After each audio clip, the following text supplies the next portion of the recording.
Hi friends, அஸ்ஸலாமு அலைக்கும். இன்றைக்கி நான் காலிஃப்ளவர் கிரேவி பண்ண போகிறேன். அதுக்கு முதல்ல காலிஃப்ளவரை 1/2 கிலோவுக்கு எடுத்து வச்சுருக்கேன். அதை க்ளீன் பண்ணி எடுத்துக்கிடலாம். ஒரு பாத்திரத்தில் தண்ணியை கொதிக்க விட்டு 1 டீஸ்பூன் மஞ்சள்தூள் போட்டு கலந்து விட்டு அதில் காலிஃப்ளவரை போட்டு 5 நிமிடம் அப்படியே வச்சிடலாம். 5 நிமிடம் கழித்து தண்ணியை வடிகட்டி எடுத்துக்கிடலாம்.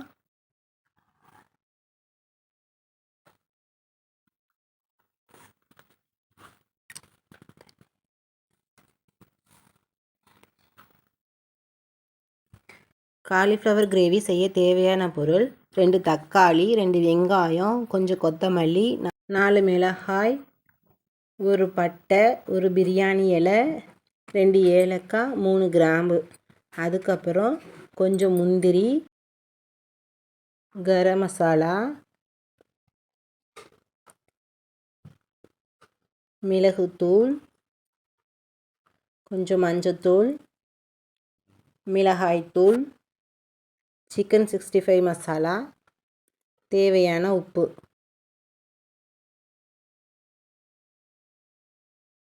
தக்காளி வெங்காயத்தை வெட்டிக்கிடலாம்.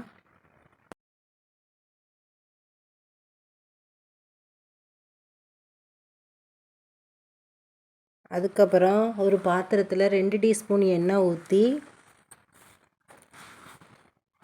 ஒரு வெங்காயத்தை வதக்கிக்கிறேன். 8 முந்திரியும் போட்டு வதக்கிக்கிறேன்.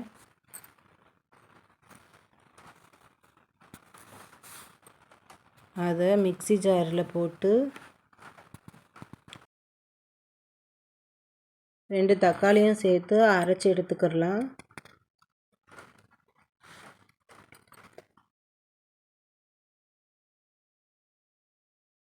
அதே பாத்திரத்தில் 3 டீஸ்பூன் எண்ணெய் ஊற்றி பட்டை, கிராம்பு, ஏலக்காய், பிரியாணி இலை எல்லாத்தையும் சேர்த்து பொரிய விட்டுக்கிடலாம்.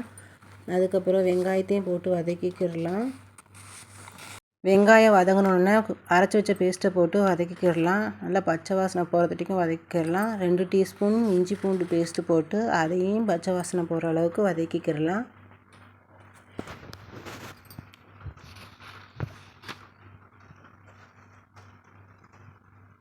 நான் 4 பச்சை மிளகாய் போட்டிருக்கேன். காரத்துக்குன்னு நீங்கள் போட்டுக்கோங்க.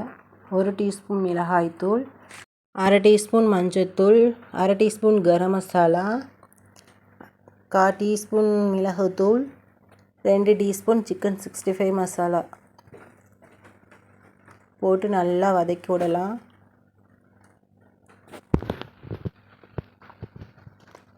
தேவையான உப்பும் போட்டு வதக்கிக்கோங்க.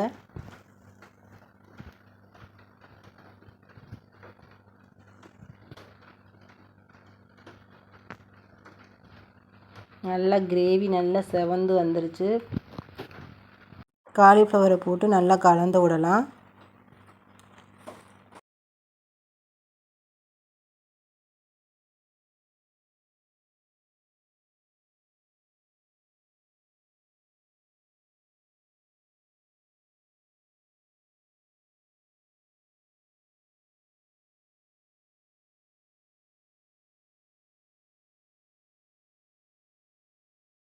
காலிஃப்ளவர் வேகிறதுக்கு 1 டம்ளர் அல்லது 2 டம்ளர் தண்ணி ஊற்றி நல்லா வேக விடலாம். மூடி போட்டு கொஞ்சம் நேரம் வேக விடலாம்.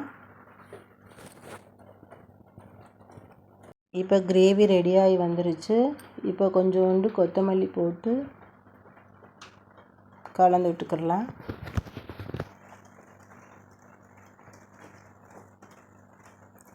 இப்போ கிரேவி ரெடியாகிருச்சு. அதை அடுப்பு ஆஃப் பண்ணி இறக்கிக்கிடலாம்.